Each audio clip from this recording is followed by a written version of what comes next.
Est-ce qu'on peut se lancer pour maîtriser les coûts sur la route? Les logiques de cube vont plus loin dans la gestion du cycle de vie. Ça apporte quoi à un profil comme le tien Oui. de parler? Quand on est à dev, faut comprendre la logique des ressources, l'abstraction Kubernetes. En fait, moi, le j'ai besoin jamais il est très été un simple. grand Il dit, nous, on vient de commencer Docker. On ne veut pas rapidement aller dans une grosse usine à gaz qu'est Kubernetes. Quel est le profil, à ton sens, qui est le plus à même d'aller rapidement vers l'automatisation en fait, entre l'Ops et le Dev? Moi, j'ai dit souvent, un Ops, Mais un maintenant- DevOps, c'est un profil qui écrit du YAML tous les jours. À la fin de la journée, au final, le Oui. DevOps, il a les mains dans le code pour écrire des choses. Je regarde log et métrique en même temps parce qu'on a des dashboards Ouais. qui mélangent les deux, où on a justement des KPI ou des SLI, si tu veux, plus.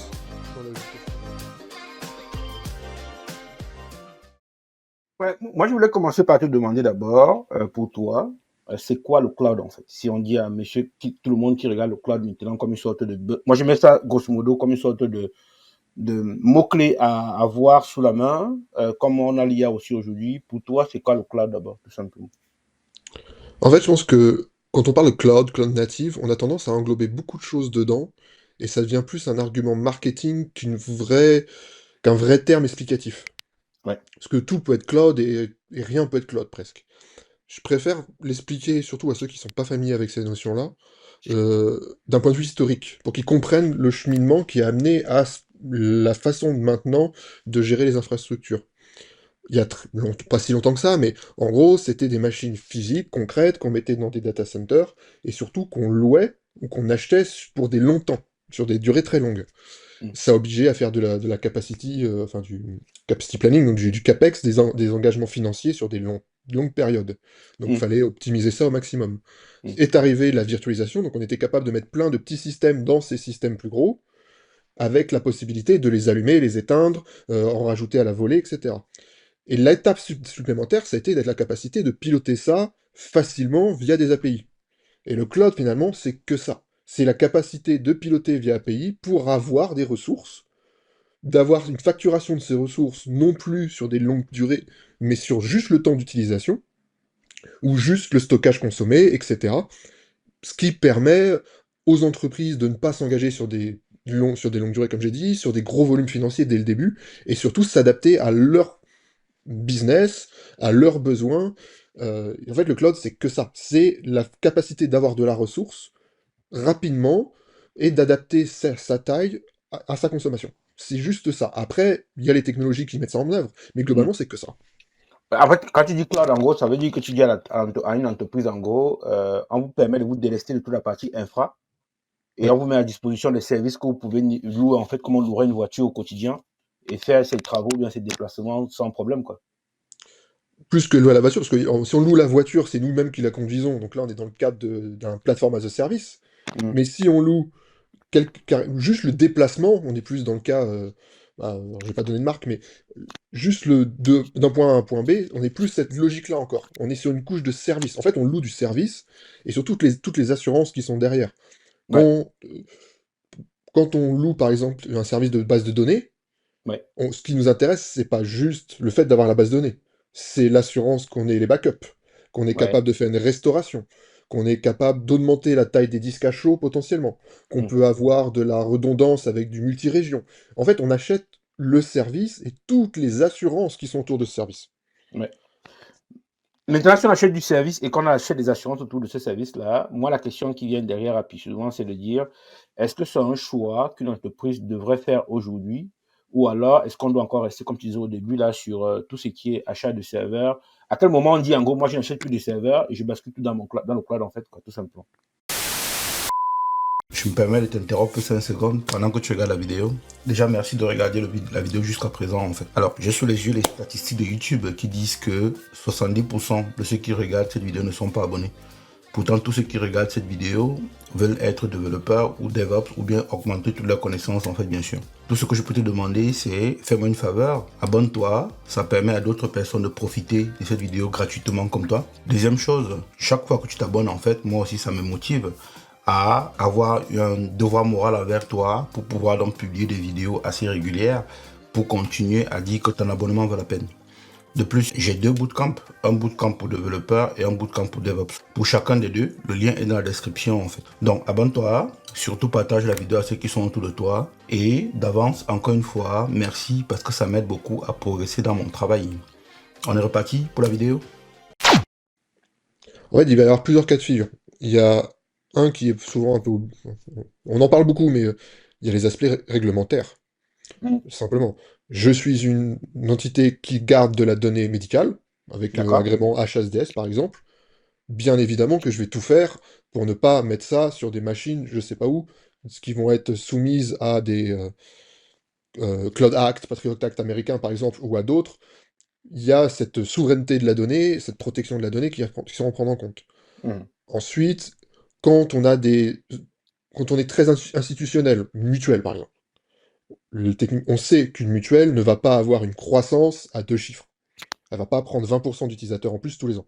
C'est pas D'accord. le, c'est pas- Donc, c'est plus simple pour eux de s'engager sur des volumes de temps longs, et donc se poser la question, se dire, est-ce que on va capitaliser sur de la machine qu'on achète, qu'on rentabilise sur une longue période, ou est-ce qu'on prend sur du cloud pour avoir euh, cette vélocité dans les changements? Les choix sont à faire là. Après, rien ne les empêche de faire un peu d'hybride, au sens où toute leur production va être sur de la machine qu'ils ont louée sur 3, 5 ou plus. Ça arrive parfois avec des renouvellements au cours du temps. Mhm. Euh, mais les projets, par exemple, on veut développer une nouvelle application qui permet à un assuré d'avoir rapidement une liste de garages partenaires, une liste, peu importe. Ce besoin-là n'est pas lié directement aux données des utilisateurs, aux données des assurés. On peut penser à mettre en place quelque chose à côté qui potentiellement après sera intégré dans la stack à l'infrastructure. Ça dépend vraiment du cas de business. Mais c'est vrai que dans la plupart des business qu'on voit, c'est souvent juste de la... Le business, c'est du service. D'accord. Leur plus-value n'est pas forcément, à ce moment-là, de gérer des serveurs, gérer des bases de données. On sait à quel point c'est difficile, surtout si on a des notions de disponibilité, de latence, etc. C'est un métier à part entière. Mm. C'est des métiers qui ont un fort coût, donc un fort OPEX. Si en plus on rajoute le CAPEX, donc l'investissement sur l'infrastructure derrière, ça peut devenir très vite des gouffres financiers, et sans qu'on ait forcément le niveau de service qu'on peut retrouver chez des cloud providers. Ouais, même si on parle de gouffre financier pour les entreprises, euh, comment dire, à quel moment on fait l'arbitrage entre recruter des gens qui vont gérer tout ce qui est CAPEX, en gros, l'infrastructure qu'on a nous-mêmes chez nous, ou alors on dit on diminue le personnel et on prend des experts capables de louer des services pour nous, en gros, via des API, comme tu disais tout à l'heure. Bah, la plupart des startups, ça se fait assez naturellement au sens où ils doivent créer de la valeur. Donc ce Ouais. qui va créer de la valeur, c'est le code. Donc au début, c'est des fondateurs qui vont être développeurs ou non, mais en tout cas, il va y avoir souvent 1 ou 2 personnes qui sont développeurs, qui vont faire le code et qui vont permettre de faire la création de valeur. Mm. Ces personnes sont rarement des personnes qui font de l'infra, à la base. Ça D'accord. arrive, hein. Ouais. Et donc, c'est souvent monté comme ça. Donc ça va être des petites machines virtuelles, ça va être un peu de base de données, services, etc. À Mm. un moment, on arrive forcément à une taille critique, si le business fonctionne bien, ce qu'on souhaite aux entreprises, Mm. où c'est plus gérable, où les, la disponibilité est plus bonne, les mises en production cassent souvent les choses, etc., etc. Là, à ce moment-là, se pose la question de passer sur des profils plus orientés opérationnels, Ouais. plus infrastructure, et donc c'est là où on arrive à intégrer des profils DevOps, SRE quand on est un peu plus gros, etc., etc. C'est souvent c'est le business qui va driver au final. Si on a, en gros, tu dis, en gros, si on a le business, du moins, si on n'a pas le business au départ pour se lancer très rapidement, on va vers le cloud rapidement, si j'ai tout compris. Et quand Oui, ça grossit, on fait intégrer du monde qui va gérer tout ça pour nous, si j'ai tout compris, en fait. c'est un peu ça, oui. Ouais. Moi, je te prends un cas là que j'ai eu encore très récemment de quelqu'un qui a développé son application. Une application, moi, je dirais, même si la personne est partie sur une architecture en microservice au départ, mais moi, je dirais que c'est une application plutôt classique. Un front, un back, une base de données et quelques notifications quelque part qui passent par là. Est-ce que tu penses que pour cette personne, c'est plus facile d'aller chez un hébergeur, n'importe lequel, prendre une VM, mettre son produit dessus pour tester le marché, ou alors aller dans le cloud et puis déployer toute sa solution en fait sans problème? Les outils actuels font que c'est plus simple, effectivement, avec le cloud provider. Vu que Oui, tout est piloté via API, oui, c'est assez simple de juste avoir sa machine, son compute, brancher la base de données derrière, faire le réseau, etc. C'est assez simple. Si on veut faire juste un proof of concept, avoir une machine virtuelle avec tout dedans, Mm. ok, ça se fait, mais quand il y a une mise à jour à faire, comment ça se passe? Euh, Ça dépend en fait, là, pareil, c'est le taux de disponibilité qu'on veut du service. D'accord. Si on arrive sur un hébergeur, citons VH, parce que c'est le plus gros français, Ouais. où là on veut avoir plusieurs machines dans un réseau AL privé, qu'on veut potentiellement avoir de master slave pour la base de données, qu'on veut s'assurer que mettre à jour la machine ne va pas dégrader le service. Donc il faut plusieurs machines. Donc plusieurs machines, il faut un load balancer devant, Mm. etc., etc. Là on arrive sur une complexité plus importante. C'est un arbitrage à faire en disant est-ce qu'on veut passer du temps à gérer cette complexité alors que ça ne fait pas rentrer d'argent, c'est pas ce qui fait c'est pas du business, hein, c'est un concept de coût, Mm. ou est-ce qu'on veut on veut payer le service, certes, ça sera plus cher une machine qu'on loue comme ça tout seul, parce qu'on paye le service, on paye tout ce qui est autour, Mhm. mais au moins on a certaines garanties, et si jamais il y a le moindre pépin, on peut toujours réduire la voilure, Ouais. couper, lancer quelque chose à côté, faire du déport. Alors, c'est assez simple, c'est assez classique. L'auto-scaling chez les cloud providers, c'est une de leurs promesses. Ça marche très bien, c'est comme ça ils sont montés là-dessus. Mm. Justement, ça, si on n'a pas ça, qu'on a un jour ce qu'on appelle l'effet capital, bon, c'est peut-être un peu moins vrai maintenant, mais notre service, notre business fonctionne bien, et un jour, il y a une grosse émission télé, une grosse chaîne YouTube, n'importe quoi qui en parle, et Mhm. on va se prendre 200, un fois 200 à telle heure précise une journée. Ouais. Généralement, il faut le prévoir. Donc, enfin, souvent on le sait, mais même comme ça, si on veut, si on n'a pas cette scalabilité, cette flexibilité, se dire, bon, je vais rajouter des machines physiques, etc., c'est souvent là où on voit des passages au cloud assez vite, assez rapides, Ouais. parce qu'ils ont besoin de gérer ce burst Mm. euh, assez important. Maintenant, il n'y a pas, comment dire, il y a surtout, voilà, un problème qui se pose rapidement quand on se tourne vers le cloud, grosso modo, c'est comment maîtriser les coûts, en fait, quoi, tout simplement. Est-ce qu'on peut se lancer pour maîtriser les coûts sur la route, ou alors il faut d'abord, comment dire ça, avoir un plan d'abord de coûts à pas dépasser, par exemple, avant de se lancer dessus, en fait. C'est une bonne question, et pour le coup, ça me parle un peu parce que j'ai été FinOps pendant 3 ans. Pendant 3 ans, j'ai fait des audits des financiers de plateforme Amazon, pour le coup, AWS. Ouais. En fait, le FinOps, c'est un peu ambigu, au sens où ce n'est pas une action ponctuelle.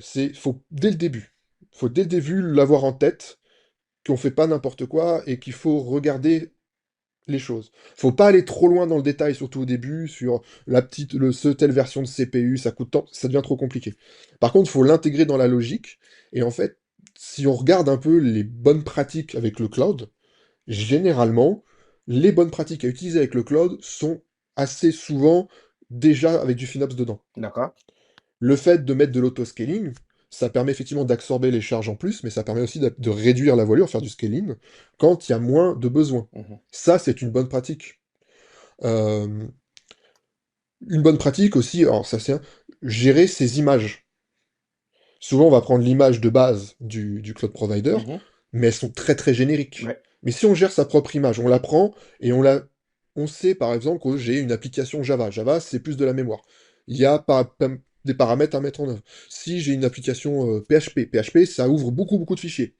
Donc il faut, si on sait notre besoin, qu'on est capable d'adapter les configurations du système pour ces besoins-là, on va essayer autant que faire se peut d'utiliser au maximum la machine qu'on loue. Ça, c'est un problème qu'on voit assez souvent avec ceux qui débutent avec le cloud, Mhm. c'est qu'ils ont besoin de plus de ressources, ils mettent plus de machines. Ouais.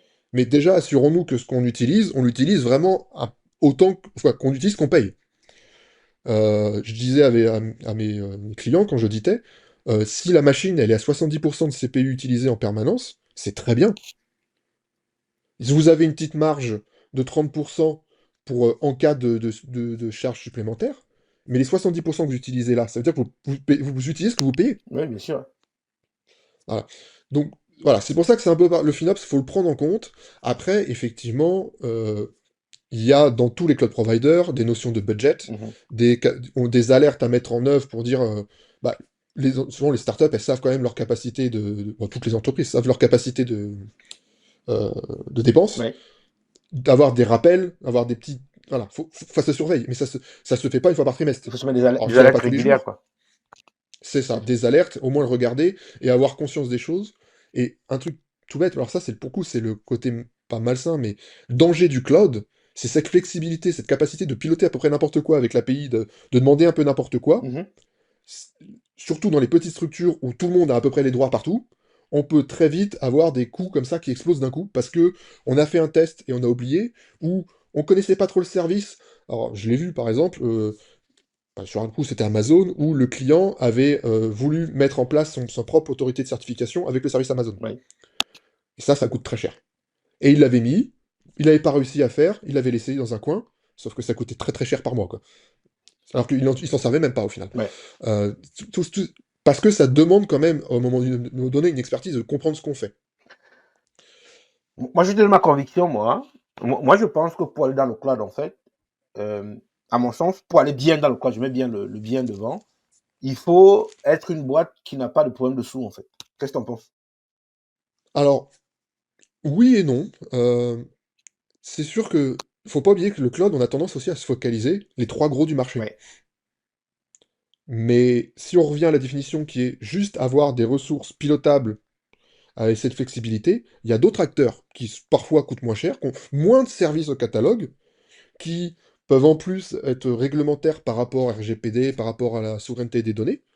Il y a plein d'acteurs comme ça qui potentiellement on peut voir avec eux s'ils correspondent aux besoins et avoir un coût moindre par rapport à un très gros. Mhm. Donc il y a ça aussi à prendre en compte. Il faut aussi, faut pas juste penser que le cloud, ce n'est que les gros du marché.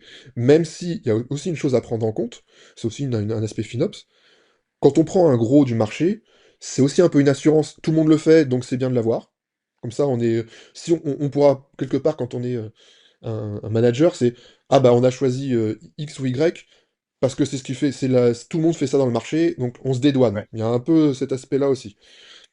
Euh, et, et aussi, il y a aussi un autre truc, c'est que on trouve des gens qui connaissent. Si je prends Toto.factory, qui peuvent avoir ce que je veux, la base de données, elle a là, la scalabilité, load balancer, du réseau privé, ok, ça fait ce que j'ai besoin à l'heure actuelle. Ouais. Mais j'ai personne sur le marché qui le sait l'utiliser, qui sait, il n'y a pas d'intégration dans l'écosystème, par exemple, il n'y a pas de module Terraform, il n'y a pas de module Pulumi, il n'y a pas d'intégration Crossplane, peu importe la solution technologique. Là, voilà, c'est un choix aussi, le choix il est financier, mais il est aussi technique, et il est aussi humain. Donc, effectivement, il faut de l'argent, mais il faut faire la balance entre combien coûterait le fait d'avoir des ops H24 pour gérer ce service, par rapport à le fait de le payer le surplus financier chez le cloud provider. Parce que quand tu payes ton surplus financier sur le cloud provider, en fait, euh, comment dire, si tu ne le maîtrises pas, voilà, comme tu disais pour ton client, pour les certificats, tu peux te retrouver rapidement avec des factures qui explosent, quoi. Bon, explose, c'est toujours Oui, relatif. Par exemple, ton client, en fait, il a pu laisser de côté parce que quelque part, il n'a pas de problème de sous, encore une fois. Maintenant, si on est à la petite boîte qui a besoin de suivre ses sous, en fait, quelque part, il faut qu'il y ait toujours un œil dessus, tout simplement. oui, Et, et donc, moi, je vais revenir sur le métier de FinOps, du coup. Dans une boîte, quand oui. tu te positionnes comme étant le pont entre les techs et les métiers, quelque part, c'est ça? Alors pour le coup, moi, j'étais Ops Ouais, et 20% FinOps. 80% Ops, 20% d'accord. FinOps. Donc, j'avais deux cas de figure. Le cas de première figure, c'est que je bossais pour un gestionnaire de service manager. Mhm, Et enfin, et donc, j'étais dans la BU, la Business Unit Cloud. mhm, Et donc, on opérait la plateforme au quotidien. d'accord. Et au besoin, en plus, on regardait les aspects FinOps, mais au besoin, parce que souvent, c'était des plateformes qu'on n'avait pas montées, mais qu'on récupérait dans la gestion, le client pouvait nous demander de faire un audit. Donc, par contre, c'était des audits ponctuels, beaucoup plus détaillés, où là, on allait vraiment au maximum du maximum pour faire des préconisations. Sachant que derrière, les préconisations, une fois qu'elles étaient validées par le client, on avait, nous, à les mettre en place. Après, j'ai eu d'autres cas de figure où c'était des clients externes qui demandaient juste un audit Mhm. unitaire, où on faisait le rapport, une restitution, et après, à eux de voir ce qu'ils en faisaient. Donc, ça dépend le cas de figure. D'accord. Et donc, quand tu te mets dans le cas de figure, en gros, pour les clients externes, en fait, toi, ton job, c'est d'aller Oui. voir leur consommation, en fait, et de leur proposer des solutions d'optimisation, en fait, tout simplement. si j'ai tout compris. Oui, c'est ça. C'est quoi tes outils? Mais même avant Ouais. l'optimisation, parce que voir où est-ce qu'il y a du gâchis. Ouais, d'accord. Parce que, Mmh. voilà, il y a souvent ça, en fait, avant même de se dire: «Je vais encore mieux utiliser ces ressources-là», voir les ressources qui sont même pas utilisées. Ouais. Et on a beaucoup de surprises là-dessus. Qui sont payés, mais qui sont pas utilisés, c'est ça, en gros? C'est Qui sont ça. Ah payés. oui, mais souvent. Ouais. Mais c'est quoi tes outils, du coup, en tant que Synops, du coup, pour, détecter ça, grosso modo, quoi? Alors, j'avais effectivement les Cost Explorer des providers, Mmh. sachant que tous vont fournir en plus des exports, souvent sous forme CSV ou JSON, des consommations. Mmh. J'ai testé pas mal d'outils du marché. Alors, ça fait quelques années que je suis plus, hein, j'ai changé de voie, mais j'avais testé les outils qui se montaient à l'époque du marché, je vais pas les citer, euh, pour ça. Et j'avais en plus en interne, alors, pour le coup c'était 100% Amazon, développé toute une série d'outils qui étaient purement internes, propriétaires à l'entreprise, qui permettaient de générer des rapports sur les gâchis. Ouais. En gros, du fait de mon expérience, de tout ce que j'avais vu en 3 ans, et je savais à peu près les points principaux, enfin je savais les points principaux où regarder. Avant, je le faisais beaucoup avec la CLI, en allant regarder dans l'interface, etc. J'ai automatisé ça avec pas mal avec du code qui me générait un rapport Markdown Mmh. derrière que je pouvais utiliser avec autre chose.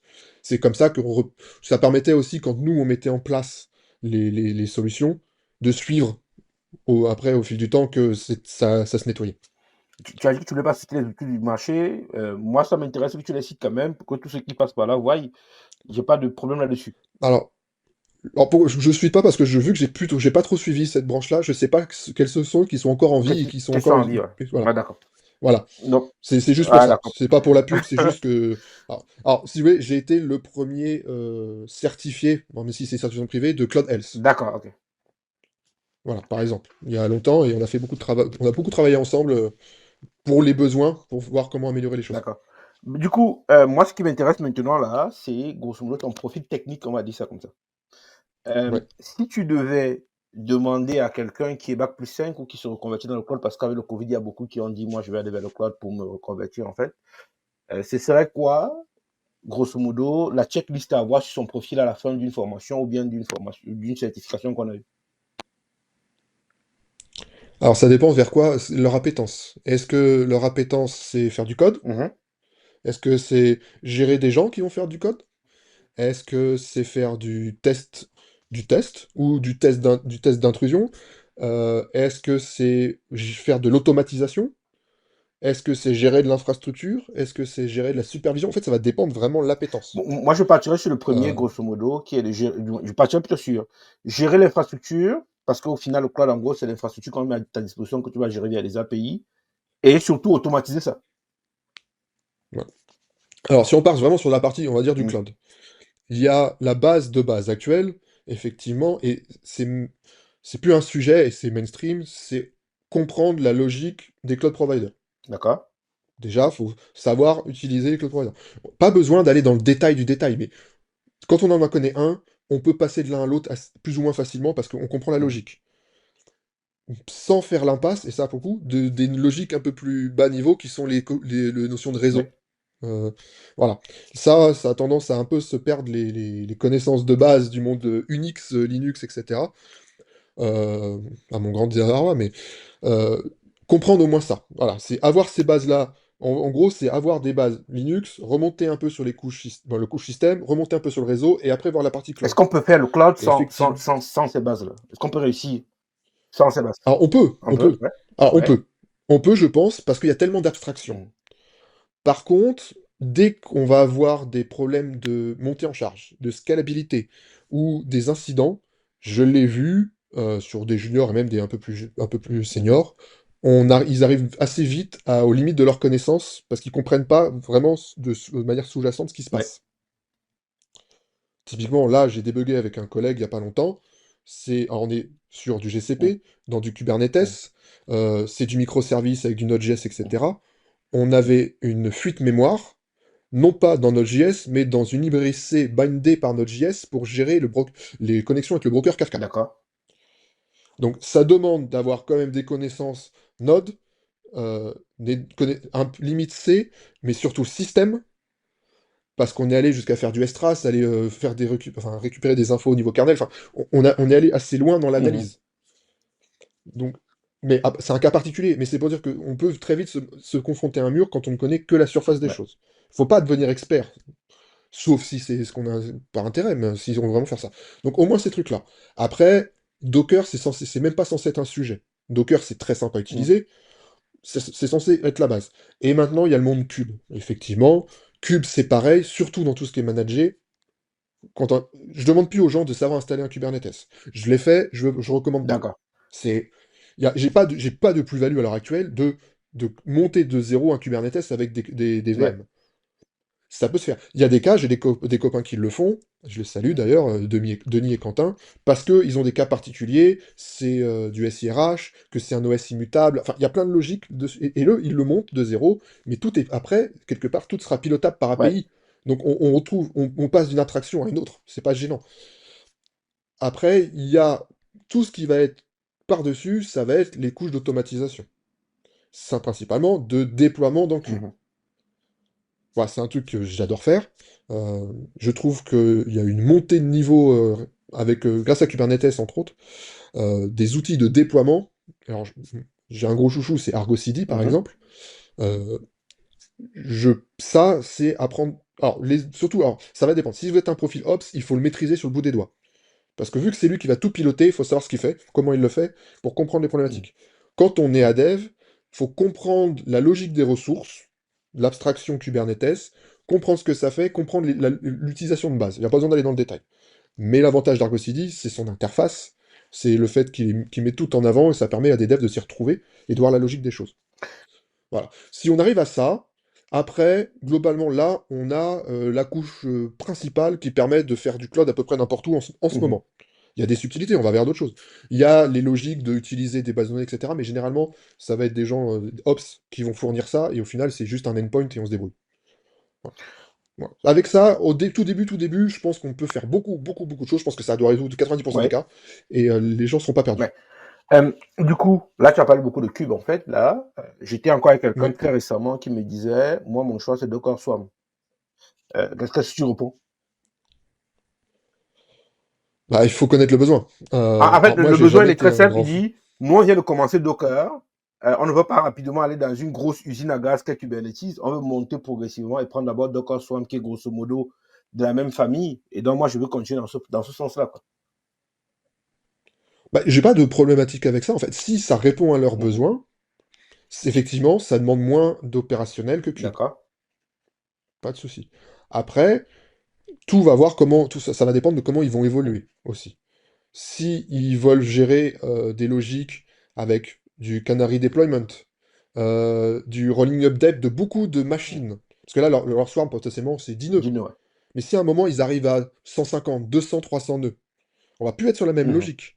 Euh, la, les logiques de Cube vont plus loin dans la gestion du cycle de vie. Cube, c'est que ça gère un cycle de vie. Ça permet de différencier, par exemple, les logiques de liveness et de readiness. Parce qu'un pod peut juste se monter, il n'est pas encore prêt à prendre du service, mais il est là, il est prêt techniquement, mais il n'est pas encore prêt à Ouais. prendre du service. Enfin, il y a plein de subtilités qui sont dans Cube venant de l'opérationnel et de l'historique des gens qui ne sont pas dans Ouais. Swarm. Euh, il y a des logiques aussi toutes bêtes, mais dans Cube de sidecar. L'unité logique de Cube, qui est le pod, n'existe pas dans Ouais. Swarm. Swarm, l'unité logique, Je veux c'est le continuer. Ouais. conteneur. Mais moi, par exemple, si je monte, j'ai le cas, par exemple, je travaille sur ça en Mhm. ce moment. J'ai du KeyDB. KeyDB, un fork de Redis. C'est du Mhm. Redis. J'ai besoin d'exposer des métriques pour chaque nœud de mon KeyDB. J'ai dans mon pod un sidecar, donc un conteneur à côté du conteneur principal qui expose mes métriques. Il se connecte à Redis, il fait sa magie et il m'expose des métriques Mhm. Prometheus. Si je veux faire toute cette logique-là avec du Docker Swarm, c'est beaucoup plus complexe à mettre en œuvre. Tu prends un C-Advisor, ça marche pas? Si, alors alors, il peut y Mhm. avoir ça. Mais est-ce que dans cet advisor, il va y avoir tous les plugins qui Exactement. permettent de parler à toutes les technos qu'on Exactement. a? Voilà, C'est ça. la Ouais. logique, elle est là. J'ai un autre cas de figure assez simple. J'ai dans mes pods, pour des raisons de vélocité pour le Mhm. DNS, surtout, en fait, bon, je vais pas aller dans le détail, mais on a du consul qui nous permet de gérer des communications inter-services, etc. Consul, on fonctionne un peu en fonction en mode Ouais, DNS. J'ai un DNS cache, pardon, un DNS mask en sidecar dans certains de mes pods, parce que eux, ils doivent pouvoir très très rapidement, si le consul change d'IP, enfin le service derrière que le consul renvoie change d'IP, que très vite je passe de l'un à l'autre. Si j'étais resté sur kubedns pur, j'ai 10 secondes de ouais, latence. Et je veux pas mettre ça dans le code de mon applicatif. Donc, enfin, juste en faisant mon applicatif appelle en local 127.0.0.1, donc il tombe sur le DNS mask qui est un sidecar, je peux aller tout de suite, en moins d'une seconde, je peux changer d'IP de ouais. service à l'autre. Voilà. En fait, c'est toutes ces subtilités-là qui arrivent, mais elles arrivent quand on grossit, quand on a un besoin important. J'ai aucun problème avec Docker Swarm, je l'ai appris, je sais en faire. Il y a certains qui font de ECS chez Ouais. Amazon, très bien. Après, ils vont même Fargate, comme ça, ils n'ont même pas besoin de gérer les nœuds. Pourquoi pas? En fait, si ça répond aux besoins, il n'y a pas de technologie magique, et à un moment, potentiellement, je pense qu'ils arriveront, quand ils auront des problèmes de gestion de cycle de vie, à du Ah, du À cube. du cube. C'est- Ouais, je pense. Ça arrivera à un moment ou un autre parce que ils vont avoir des incidents de production où là, ça va coincer en disant, bah là, je veux mettre à jour l'applicatif, j'ai 200 conteneurs à Mhm. changer. Comment je fais ça avec Swarm pour que, bah, un truc tout bête, je fasse du canary Mhm. release. Je veux en changer que 10%, voir comment il se comporte, et après je passe à 20, 30, etc. Dans Cube, c'est une logique assez simple, ça, il y a des tas de Ouais. systèmes qui le font. Voilà. Où je veux gérer euh, bah, la mise à jour d'un nœud de mon cluster Ouais. Docker Swarm. Il y a toutes les logiques de drain, de taint sous Cube, euh, qui n'existent pas tout à fait dans Docker Swarm. On peut faire un peu, mais c'est juste quel va être le cycle de vie de leur applicatif et des besoins de l'applicatif autour. Quand tu dis à quelqu'un, en gros, entre Docker Swarm et Docker et Kubernetes, en gros, tu peux commencer par du Docker Swarm et tu peux progressivement migrer vers Cube quand tu auras des besoins plus importants, si j'ai tout compris. Euh, Oui. comment dire? À quel moment on sait qu'il faut passer de l'un vers l'autre? Grosso modo, Docker Swarm, c'est bien pour commencer. Et Cube, ça devient un peu la machine de guerre, quelque part, si j'ai tout compris. À quel moment est-ce qu'on fait le switch de l'un vers l'autre, en fait? Quand est-ce que tu identifies, par exemple, Quand il commence à y de avoir la de la friction? friction. Je pense qu'à partir du moment où, quand les utilisateurs se plaignent, ou les... Alors, les utilisateurs, il faut penser Yeah. utilisateurs externes, Mm. les clients, mais aussi internes. Parce que la plateforme Docker Swarm, les clients, entre guillemets, presque principaux, c'est les devs Oui, internes. Quand les devs se mettent à dire, commencent à dire, quand je déploie une nouvelle version, il faut que j'attende 2 heures pour qu'elle soit en ligne. Euh, quand je fais X ou Y, j'ai plein d'erreurs 500. Mes clients se plaignent, etc. Là, il faut commencer à se dire, on a potentiellement un souci dans ouais. la logique. Et donc, on a de la friction et on peut évoluer. Généralement, à un moment, ça se voit. Il y a des signaux faibles, et puis à bout d'un moment, il y a plein de boîtes qui se montent directement sur Kubernetes, en Ouais, manager, ça ouais. fonctionne aussi. Mais à eux de voir si, dès le début. Après, s'ils ont la compétence, c'est aussi bien. Parce que ça évite une Mm. migration. Là, Voilà. Et là, ouais. c'est tout. Là, on a parlé grosso modo de ce qui est sous-jacent, grosso modo avec tout ce qui est conteneur, cluster, Kubernetes, Docker Swarm et tout ça, pour déployer des applications, en fait. Et donc, une des premières questions qu'on va se poser rapidement, quelle est l'architecture minimale pour commencer une application? Est-ce qu'il faut commencer par du monolithe ou est-ce qu'il faut aller directement vers du microservice? Quels sont tes choix sur ce cas-là? Ou bien peu importe, ou bien ça dépend du besoin du client encore chaque fois, quoi. Alors, il y a plein de conférences hyper intéressantes de mon pote Julien Topsu, qui fait l'architecture Ouais. hexagonale, etc. Euh, alors, monolithe versus non monolithe, euh, les deux ont des avantages, les deux ont Mhm. des inconvénients. Le monolithe, c'est sûr que ça apporte un grand confort pour le dev. Une seule base de code, et surtout, on n'a pas besoin de gérer la communication Ouais. inter-service. Donc, beaucoup de choses se montent en monolithe, généralement. Euh, Ça permet aussi, parce que alors, ça va dépendre aussi de ce cas de figure-là, mais quand on monte un nouveau business, potentiellement, ça se monte d'une idée. Il y a une frustration quelque part, un problème, on apporte une solution.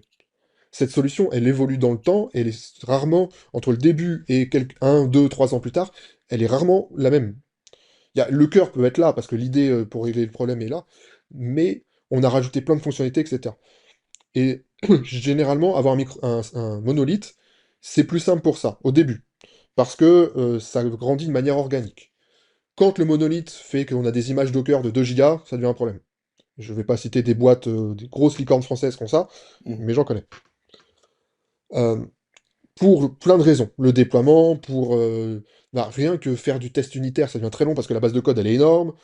Si on veut faire de l'analyse statique de code pour des vulnérabilités, ça devient très... Voilà, toutes ces problématiques-là. Et puis les devs, pour en local, ils puissent tester le code, ça peut devenir compliqué. Après, le problème du micro... Donc là, on a tendance après à découper soit par domaine fonctionnel, soit par métier, soit par composant technique. Mais ça, pour le coup, c'est de l'architecture de dev. C'est pas mon métier, c'est pas ma spécialité. Par contre, si on se part sur du microservice, là, il va y avoir plein de questions qui, pour le coup, sont plus dans mon scope, qui vont être comment ces microservices interagissent D'accord. entre eux. Est-ce que, la question déjà, est-ce qu'on est sur des microservices qui se parlent en synchrone ou asynchrone? Ça, c'est une grande question. Si c'est du synchrone, on passe par quoi? HTTP, HTTP2, gRPC. Il y a plein de contraintes. Si on est sur de l'asynchrone, on passe quoi? Par un système de streaming à la Kafka, un message bus RabbitMQ. un message bus comme Kafka ou un message queue Mhm. comme RabbitMQ Mhm. ou NAT ou autre. Mais ça pose des contraintes. C'est comment on fait de la reprise sur erreur, etc.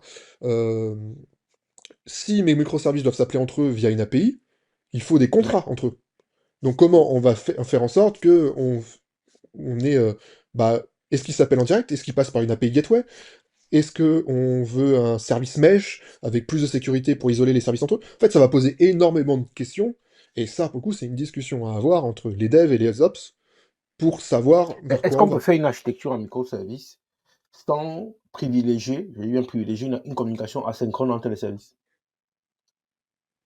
En Sans privilégiant privilégier, ou sans justement. privilégier? Oui, bah, bien sûr, on peut, tout à fait. Bah, je pense que même historiquement, ça a Oui. beaucoup été comme ça.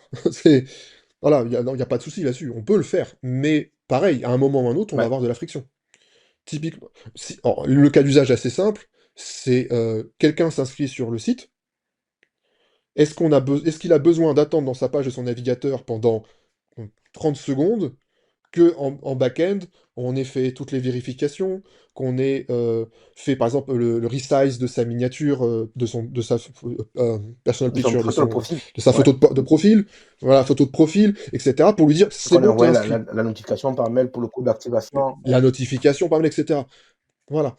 On peut totalement lui. Voilà. Ou même il change sa biographie, et il faut que ça mouline. Non, il n'a pas besoin. C'est OK, on a pris en compte. Et puis après, plus tard, il peut avoir juste le bandeau. C'est bon, c'est validé. Enfin, il y a plein de cas de figure comme ça. C'est un choix qui va être technique, mais pas seulement, il va aussi être métier. De toute Voilà. manière, j'aime dire, si on passe pas par une architecture orientée événement, en gros, avec un bus comme on parlait tout à l'heure, on risque, du moins, même pas on risque, on va forcément augmenter les temps de réponse en fait, où l'utilisateur il sera plus lent sur les pages, en fait, tout simplement. Bah, ça dépend. Là, on n'est pas obligé de mettre partout. En fait, c'est vraiment. Mais, Souvent, c'est hybride. C'est le funnel de vente. On fait pas de la synchrone. Il faut que le client le suive de bout en bout, que ça soit le plus rapidement possible. En plus, limite, ça peut presque être un microservice, enfin le même microservice pendant 90% du temps, et juste quelques petits appels sur d'autres pour faire certains points. Euh, donc là, c'est pas déconnant d'avoir cette notion-là de synchrone, au contraire. Mais il y a énormément de tâches. Euh, Quel est l'intérêt? Bon, un exemple simple, ça je l'ai vu. On a un microservice qui tourne en ouais, permanence pour générer des factures. d'accord, Sauf que les factures, elles sont générées le 28 ou le 29 ok. du mois. Et on a le service principal qui appelle en synchrone le service de facture pour qu'il se mette à déclencher les choses. Quel est l'intérêt là? Alors, c'était plus simple parce qu'ils ont une API du service facture Ouais, qui peut répondre. Mais dans ce cas-là, autant faire de ouais. l'event driving.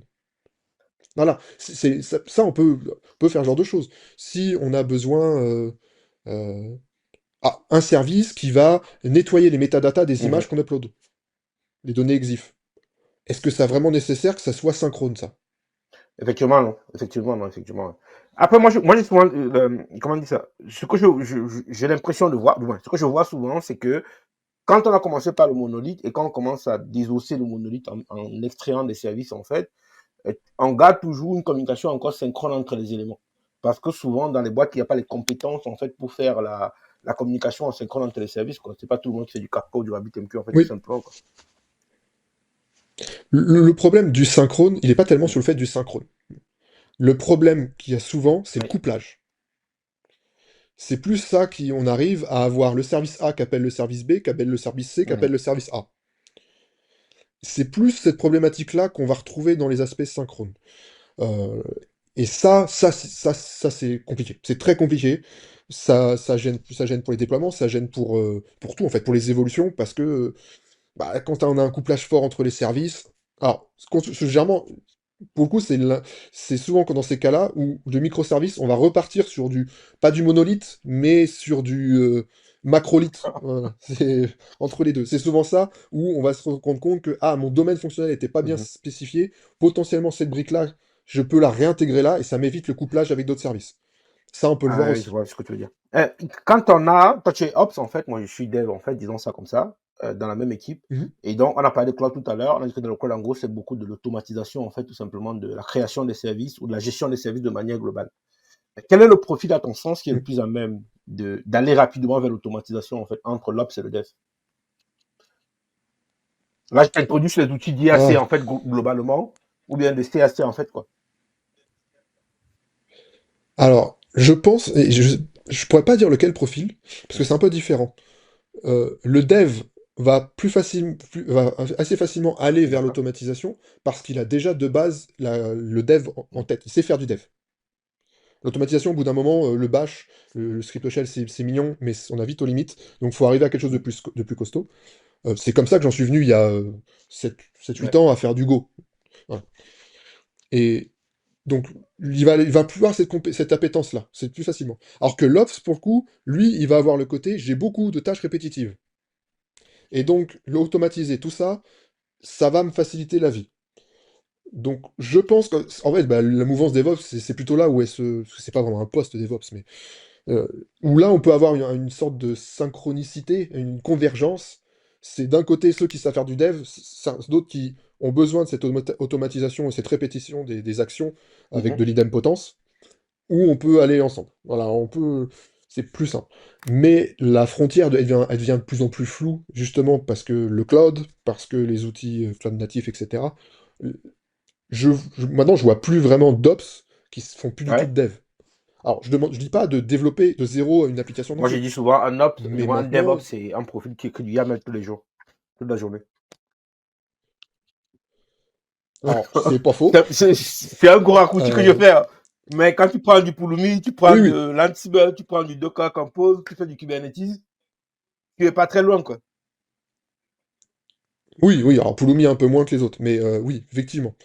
Euh, Il y a cet aspect-là. Après, je pense que la plus-value, elle n'est pas Ouais. tellement là maintenant. Alors, un exemple simple. Justement, pour éviter que nos devs aient à écrire Mhm. du YAML, on voulait proposer une interface. D'accord. On est des ops. On sait très bien quelle Mhm. gueule ça va avoir. Ça va être moche. Et en fait, on s'est dit, au final, on a eu une réflexion interne. Il y a un portail déjà interne dans l'entreprise que tous les ops et tous les devs utilisent, qui a une interface plutôt belle, qui qui est vraiment un outil qu'on utilise énormément, Ouais. c'est Grafana. Grafana, pour nous, ça nous sert à. On a nos dashboards, on a plein de choses dedans. On peut développer dans Grafana des applications qui permettent d'étendre les features de Grafana. Et bah, en plus, c'est du Mhm. Go, je sais faire du Go. Le front, c'est du React. Nos développeurs savent faire du React. On a développé au sein de Grafana une application qui permet de faire une abstraction par-dessus des YAML spécifiques pour déployer des éléments dans nos clusters. Donc les devs n'ont plus besoin de faire du YAML à la main. Nous, en tant qu'ops, ça nous délaisse de cette charge-là de vérifier les YAML qui sont Mhm. faits par les devs. En plus, ça nous permet, entre guillemets, de forcer le, euh, comment dire, Ouais. le standard. Parce que bah, vous avez accès à ça, vous faites vos listes déroulantes, vos clics-clics, etc. Vous ne pouvez pas déborder de ça. Donc nous, on a cette sécurité, on sait qu'il ne va Mhm. pas y avoir n'importe quoi. Et en plus, vous, bah, c'est hyper rapide pour voir ce qui est déployé, pour supprimer, pour le modifier, pour changer une valeur, boum, c'est fini. Donc c'est au balbutiement au début, enfin, pour l'instant, parce qu'on veut, on fait, c'est plus du proof of concept, mais on va plus vers là. Et en fait, pour moi, cette mouvance DevOps, elle est plus dans cette logique-là, c'est faciliter la vie aux devs. Ma Oui, plus-value, bien c'est sûr, pas de ouais. faire du YAML. Ouais. Je sais le faire. Par contre, si je suis capable de fournir un service où les devs vont être autonomes dessus, ça leur facilite la vie, et moi, derrière, j'ai tout ce qu'il faut pour être sûr que c'est bien monitoré, que j'ai les logs qui remontent avec les bons formats, les bons labels. Je me suis enlevé du taf. J'ai automatisé, et eux, ils ont un service. Voilà. C'est plus cette logique-là qu'on voit de plus en plus. Alors, du coup, moi, je veux qu'on parle. Moi, je dis aussi, quand on fait grosso modo ce qu'on dit depuis là en termes d'automatisation, moi, je classe ça globalement dans 4 grosses catégories. La première partie, c'est ce qu'on appelle grosso modo le provisioning. Tu me diras si tu en rajoutes ou bien si tu en vois d'autres. La partie provisioning, en gros, au-dessus de ça, je mets la partie configuration. Quand je te parle de provisioning, je te parle de Terraform ou Pulumi, en fait. Configuration, je te mets Ansible, Puppet, Chef, SaltStack et la concurrence. En gros, je dirais ça comme ça. Troisième couche au niveau de ça, c'est la partie déploiement, en fait. Là, je mets Docker Swarm, Kubernetes dont on a parlé. Et quatrième élément, Grafana dont tu veux parler, pour moi, c'est la partie monitoring, voilà. Monitoring avec Prometheus et ELK, Loki, tout ce qui va derrière. Est-ce que tu vois, quand je te parle, cite ces 4 éléments-là, est-ce qu'il y a un pour toi essentiel qui manque dans la chaîne?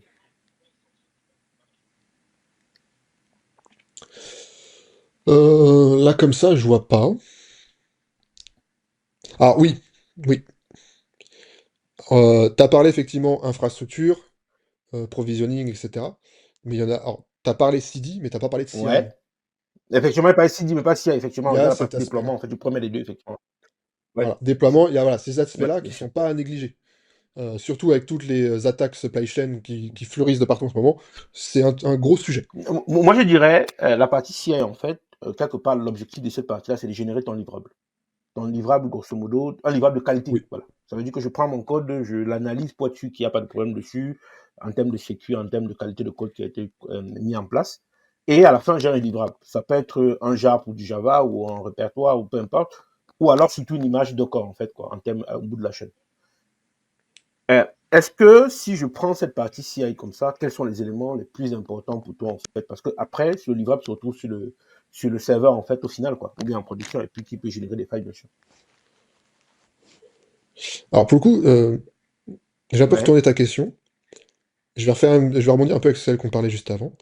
C'est, à mon sens, le point fort de Kubernetes, il est pas tellement, enfin, sur la gestion du cycle de vie. C'est pas tellement ça qui, je pense, a fait qu'il y a une adoption forte de Kubernetes. Parce que des systèmes pour gérer des cycles de vie ouais. des applications, on en a plein.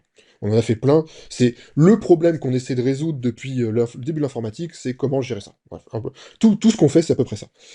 Le point positif pour moi de Kubernetes, c'est que de manière implicite, ça a apporté un standard. Au sens où, maintenant, en tant que Ops, si les devs font un nouveau service, n'importe quoi, je peux leur dire, OK, il n'y a pas de souci, il va tourner. Par contre, je veux que ça soit une image Docker, je veux qu'il y ait un slash metrics pour Prometheus, je veux qu'il y ait un slash else pour les liveness, je veux que mes logs soient dans un standard out, qu'ils aient un timestamp et X ou la même. Voilà, ça, on a un standard qui permet de dire si c'est pas ça, je prends pas, ça va pas se déployer. Et ce qui a été le conflit ops dev pendant très longtemps, pour le coup c'est implicite et là on a ça. Et c'est ça pour moi le game changer entre guillemets de Cube, il est là. Et justement, la CI va être l'étape qui génère cet artefact qu'on peut mettre dans Cube et qui va être propre. Est-ce que, juste sur les Ensuite, endpoints d'avant, ça m'intéresse, est-ce que c'est une commande que tu passes au dev ou bien c'est des trucs oui. que tu veux mettre en place dans le code? Et bien justement, on n'a pas besoin, on a, c'est pour ça que je disais que c'était un peu implicite. C'est Kubernetes est devenu un standard, Prometheus est devenu un standard. euh, donc tout ce qui découle de ça sont devenus des standards, mais un peu implicitement dans le marché. Il n'y a personne qui a dit maintenant c'est comme ça. J'ai fait plusieurs entreprises, j'ai géré pas beaucoup de clusters cubes. À aucun moment, enfin, on avait un moment, le standard c'est ça de la boîte, mais ça n'a jamais été en mode top-down, en mode on impose ça et maintenant c'est comme ça. C'est presque naturel de ah, tu veux tes métriques, vas-y, mets un slash machin, t'as tes librairies dans ton Node, dans ton Go, dans ton Rust, dans tout ce que tu veux, t'auras les métriques, je les scrape et t'auras accès à ton dashboard Grafana. Et ça, franchement, ça fait du bien parce que je l'ai vécu pendant quasiment 10 ans de ma vie professionnelle où Je devais renvoyer les devs à leur livrable parce que c'était pas bon. J'ai vraiment eu des clients qui, tout fiers, m'ont mis des applications Ouais, sans log. Ou après, quand ils m'ont rappelé tout fiers en disant c'est bon, on a les logs, j'ai dû les rappeler pour leur dire maintenant je veux des timestamps ouais. devant le début des logs. Voilà. Alors, c'était des très jeunes, mais c'est dans l'idée. Sauf que maintenant, c'est plus une question qu'on se pose beaucoup, quoi. C'est et, et surtout, bah, en ayant ces standards-là, et plein de techno, plein d'exporteurs, tout ça, on a une uniformité. Si je veux avoir des métriques Postgre, Mongo, Kafka, n'importe quoi, Prometheus est là. Il a des avantages, il a des inconvénients. Le débat n'est pas à faire là, mais au moins, il existe, c'est là, on peut l'exploiter.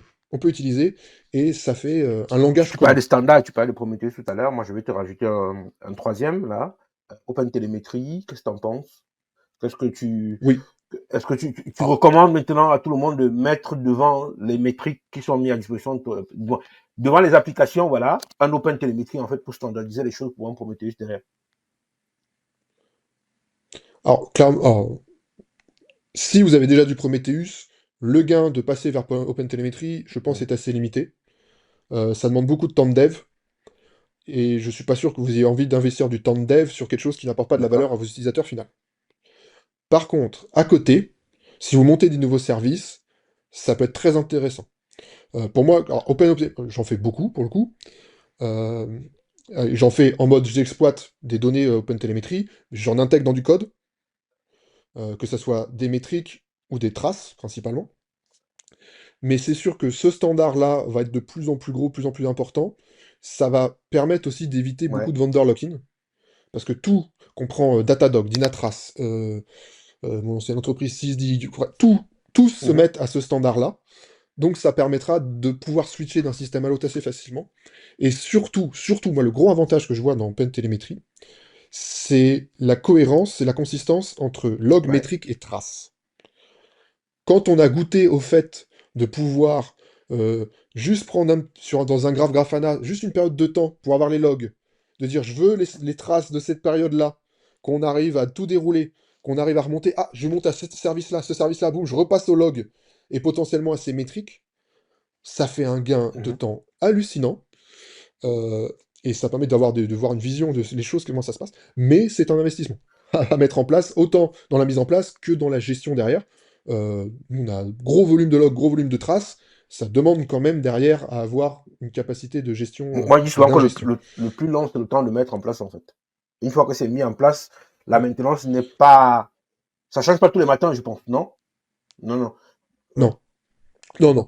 Après, c'est pas simple, hein. Intégrer des traces, C'est intéressant. alors surtout les traces OpenTelemetry. Alors, moi, je connais bien en Dango.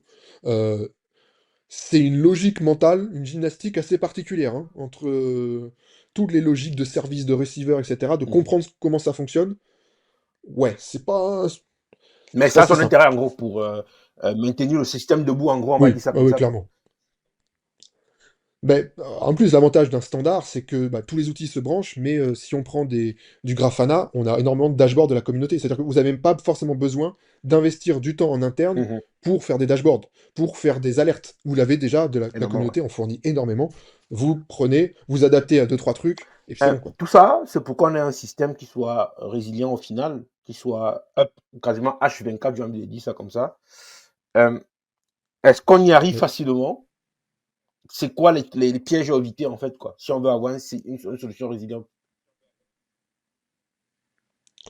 Alors, c'est une bonne question. Alors, avoir du 100% de dispo, ça n'existe La pas. sécurité zéro C'est pas n'existe pas possible. non plus. Je pense que...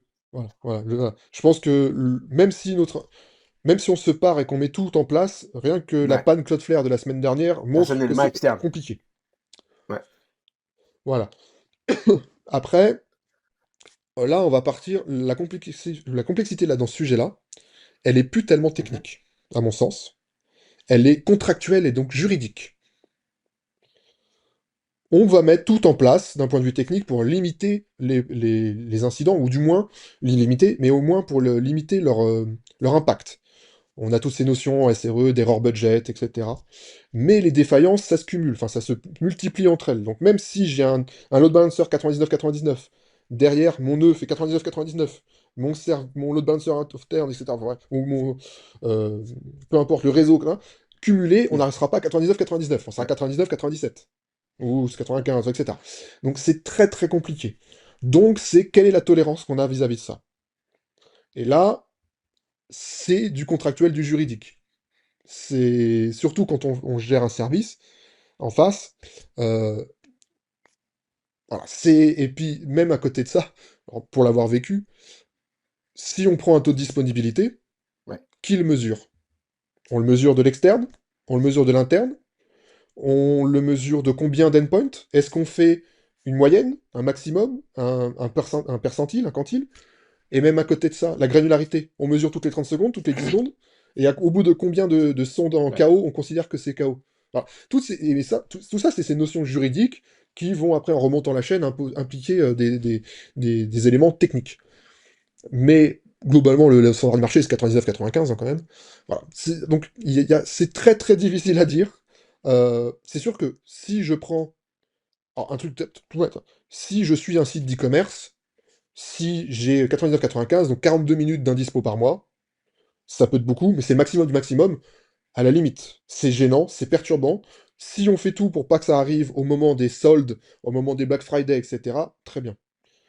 Par contre, si je suis un chirurgien qui est en train d'opérer un enfant à l'autre bout de la France ou de l'Europe, et que je suis sur un robot à piloter à distance, donc là, on n'est même plus, on n'est pas sur juste une question de Ouais. disponibilité, on a une question aussi de latence.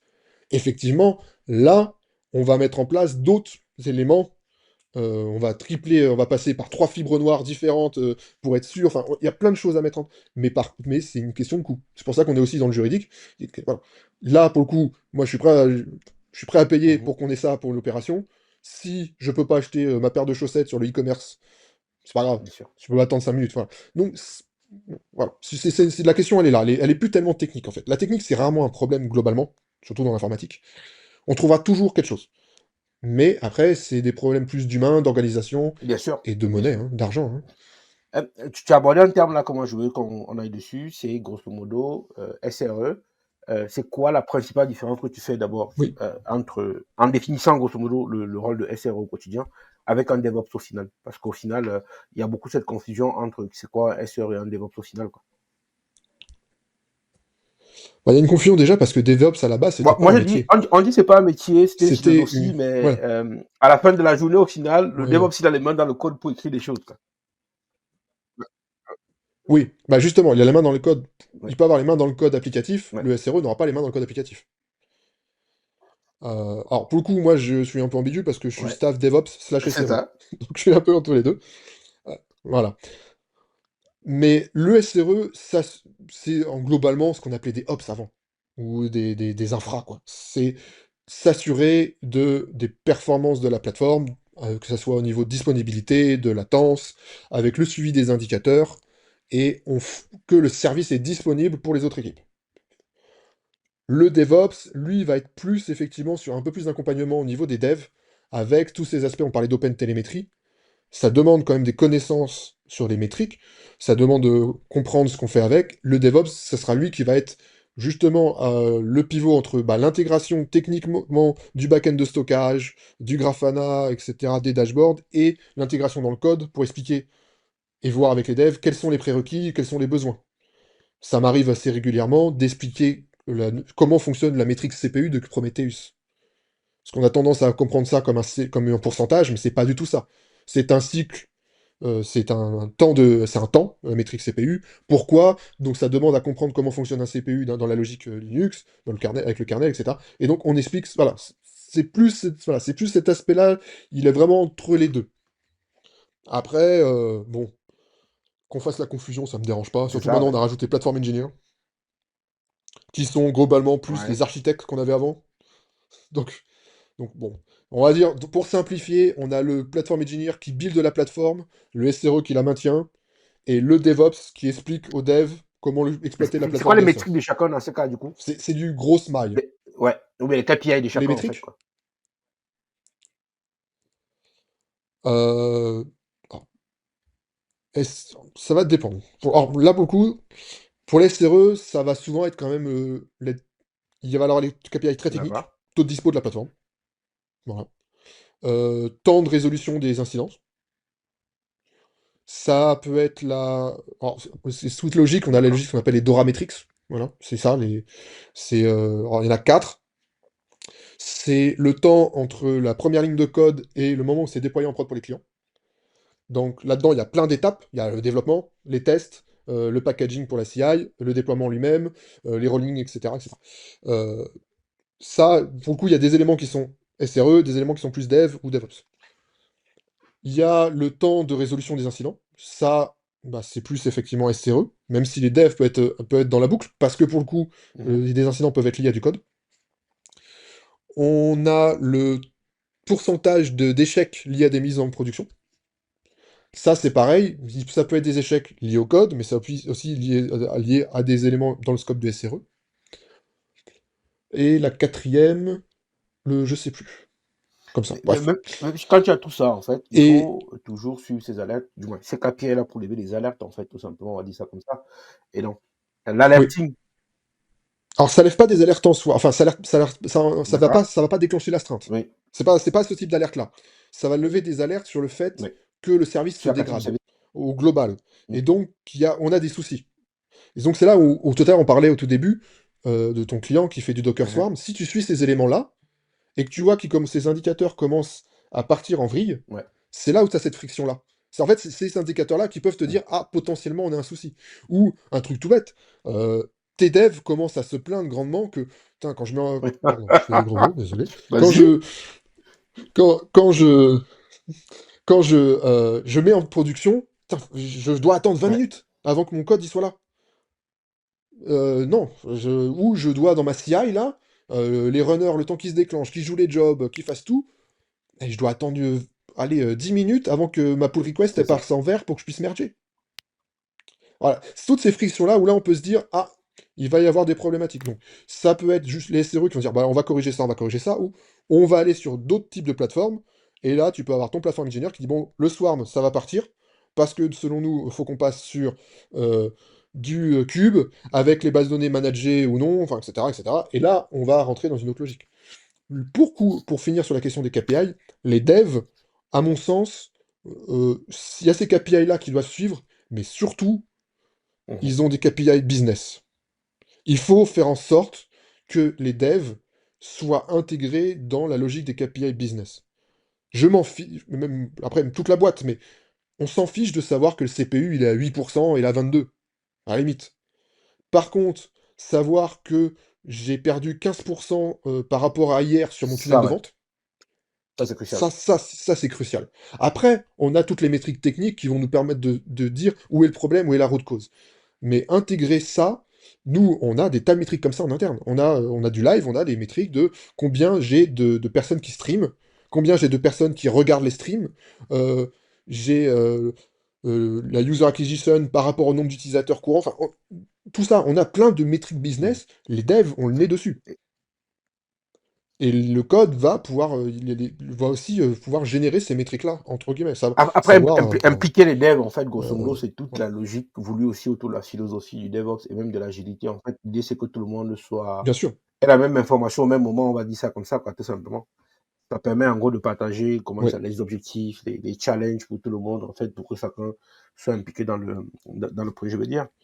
Et donc, si tu es DevOps ou SRE, en fait, tu vas regarder trois choses au final, tous les jours.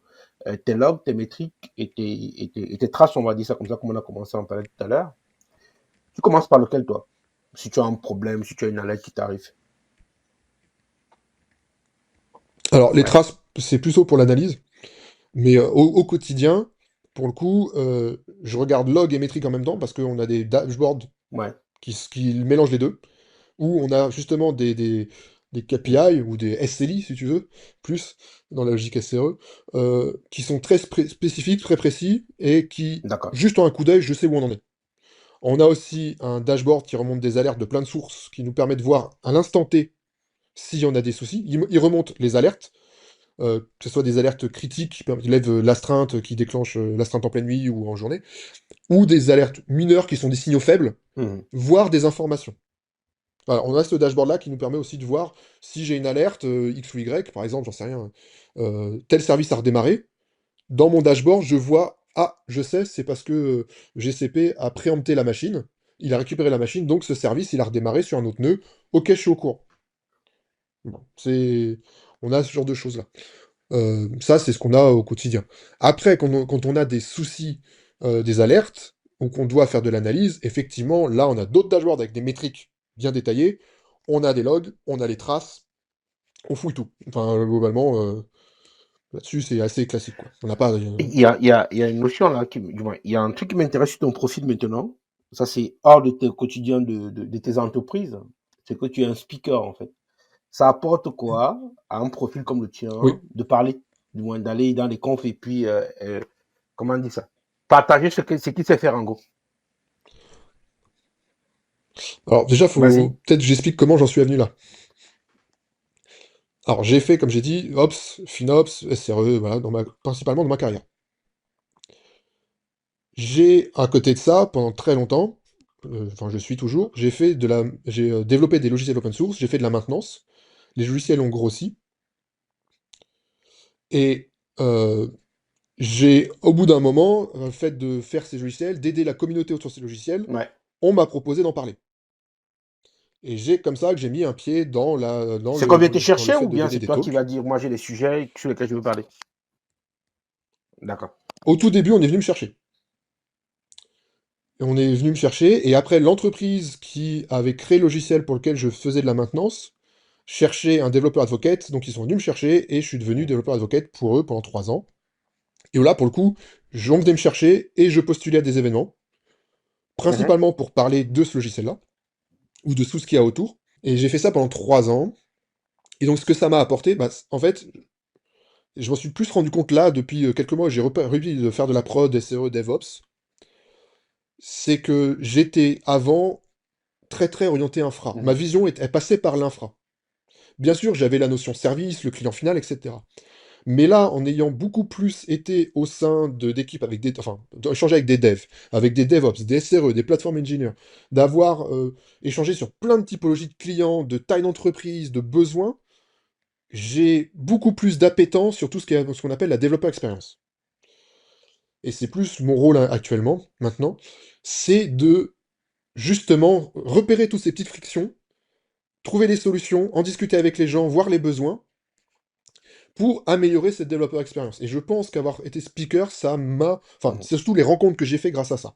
Après, je vais pas le cacher, être sur scène devant 100, 20, 40, 500 personnes, c'est assez grisant, c'est sympathique, euh, ça me plaît, et puis je pense, toi comme moi, Mhm. on a un certain âge maintenant, euh, c'est quand même sympathique de pouvoir échanger et de donner Bien sûr.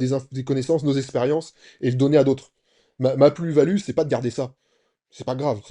Ma plus-value, c'est qu'avec mon expérience, je suis capable de trouver vite les solutions, parce que je me suis, j'ai pris tellement de murs dans la face que maintenant, je sais vers où aller. Et ça, bah, voilà, l'échanger et donner à des autres, donner des cours, donner des formations à des personnes plus juniors, c'est quand même intéressant. Et puis, Ah, bah, c'est le cycle, ouais. c'est le cycle, quoi. C'est normal. Ça Et consiste à quoi, du moi, coup, la partie développeur expérience, en fait, au final, tu sors en termes du développeur expérience, je viens te demander de creuser un peu dessus. Euh, t- Qu'est-ce que tu améliores dans l'expérience de développeur, en fait, tout simplement? en gros, c'est ça. C'est toutes ces petites frictions de service là. On parlait tout à l'heure de mettre de la CI, de la CD, etc. Euh, avoir des solutions Mhm. infra, techniques dessus, on en a toujours. Mais on va pas forcément, les ops vont pas forcément toujours prendre en compte le niveau de maturité des devs, leur niveau de connaissance et leurs besoins. Et cette développeur expérience, elle va rentrer là-dedans. En fait, c'est juste de l'huile dans les Bien rouages. sûr. C'est pas un poste. Je suis pas développeur expérienceur, je sais pas comment on peut dire ça, mais c'est juste avoir cette appétence-là qui. C'est du DevOps, hein, c'est vraiment du DevOps, hein, finalement. Mais en fait, c'est du DevOps qui a assez d'expérience, qui a beaucoup d'expérience, on va dire, pour pouvoir aussi temporiser les aspects humains. Beaucoup de discussions, de... C'est de l'empathie, c'est pas un gros mot dans la tech. Euh, je- J'aurais jamais dit ça il y a 10 ans, hein. Il y a 10 ans, j'étais... Voilà. Mais euh, c'est arriver à trouver les éléments pour que les gens se comprennent et avoir beaucoup de pédagogie. En fait, c'est Ouais. ça, en fait. D'avoir donné beaucoup de talk, d'avoir parlé à des gens, d'avoir expliqué des Mm. éléments qui sont certains très techniques. Je m'attendais pas, si on m'avait dit il y a 15, ouais, il y a 20 ans quand je commençais Linux, qu'un jour je donnerais une conférence devant Ouais. devant des spécialistes de Wireshark. Voilà, voilà. Me dire que je vais donner une conférence sur un composant de Wireshark à des gens qui ont 30 Mais, ans de métier, j'aurais pas cru, tu vois. Mais c'était très enrichissant. Et voilà, donc je pense que être capable d'avoir cette pédagogie, cette empathie pour mettre de l'huile dans les rouages et pouvoir faire en sorte que tout le monde arrive à avoir le même niveau de discours et après il déroule cet aspect DevOps pour s'entendre, franchement c'est intéressant.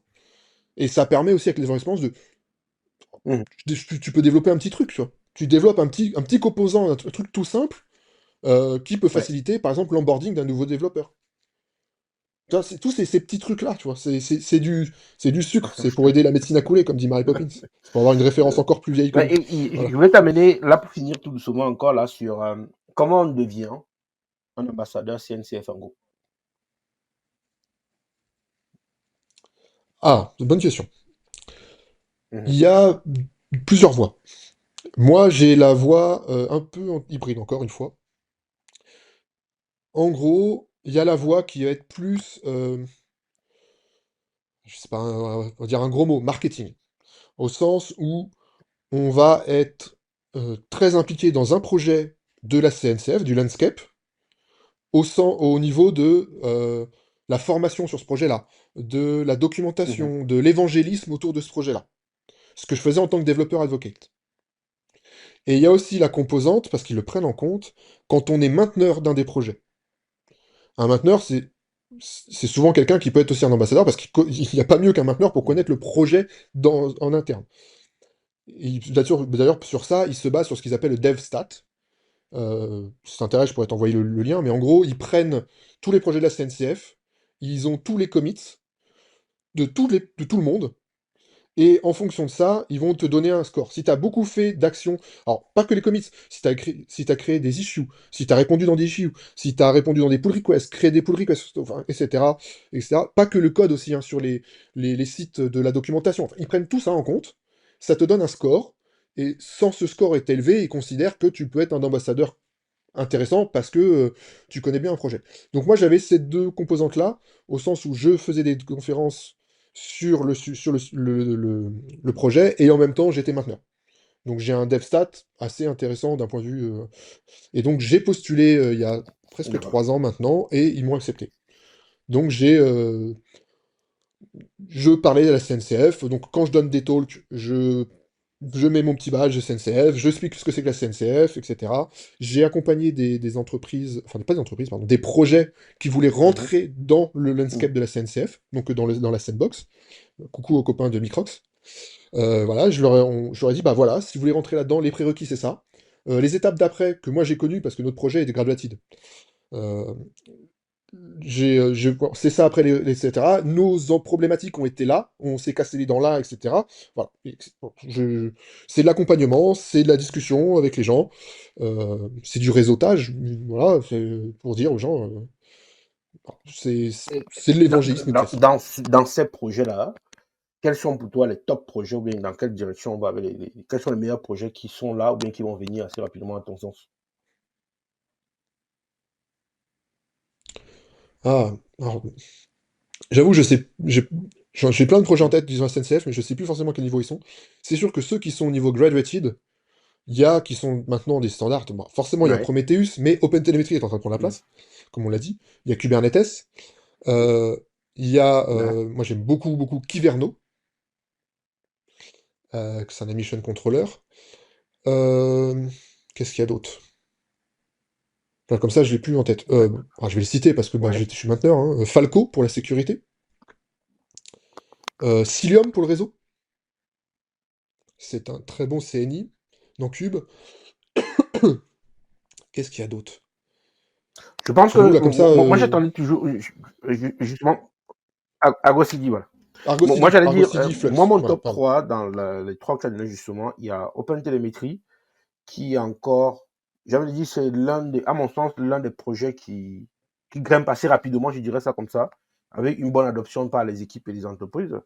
Argo CD et puis Kubernetes, en fait. Moi, c'est mon trio, en fait, quoi. C'est vrai que Kivano, je l'ai vu, mais je Ouais. pense que j'ai pas l'impression que l'adoption soit au même niveau que OpenTelemetry, par exemple, quoi. Mhm. Ah, pas du tout, pas du tout. Le besoin vient après. Alors moi, mais je trouve que par contre, Kyverno euh, se marie, alors, quand tu l'utilises comme ça, se marie extrêmement bien Mhm. avec OpenTelemetry. Au sens où OpenTelemetry, comme tout système de métrique, hein, ou Mhm. de log, etc., va se baser sur des Ouais, labels. Ces labels, on les met au niveau du pod. Kyverno permet de s'assurer qu'on a les labels définis par d'accord. l'entreprise. Ça refusera une nouvelle, ou même sans le refuser forcément, mais ça lèvera dans ses alertes en disant telle ressource n'ont pas les labels. Ce qui implique qu'on n'aura pas les bonnes alertes, ou etc. Ça, c'est ultra pratique, ça. C'est pas invasif du tout, si on le met en mode écoute et non-blocage. Et ça permet, une fois de plus, de Mhm. faire une couche supplémentaire de standard. Hein, tout bêtement, ça permet de dire je refuse que un nouveau service déployé Ouais. n'ait pas de ressources request. Et à côté de ça, je refuse qu'il y ait une CPU limite. C'est pas une bonne idée de mettre des CPU limites dans Mhm. Qubit. Voilà, ça permet de s'assurer ce genre de choses. Voilà. C'est assez pratique. Là, j'aimerais qu'on termine tout doucement là, ce Et qu'on se dit. Vraiment, merci encore pour le temps que tu as pris. Euh, Quel est le conseil que tu donnerais à un profil qui veut se lancer, grosso modo, dans tout ce qu'on s'est dit là, en termes d'infrastructure, de déploiement, de bonnes pratiques, de monitoring, en fait, et de cloud surtout, en fait, sur la fin, quoi.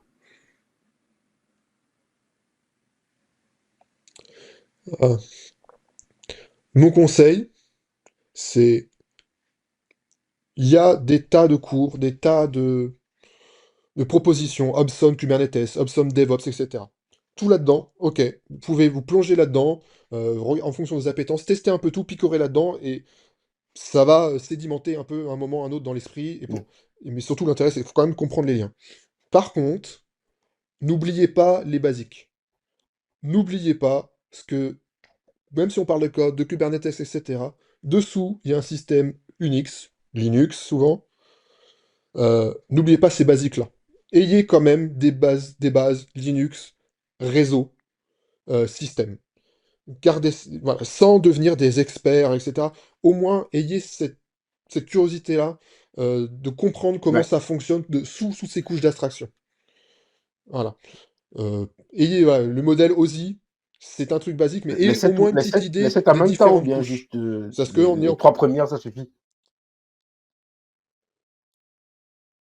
euh, au moins Entre 7 et 4. entre 7 et 4. Voilà.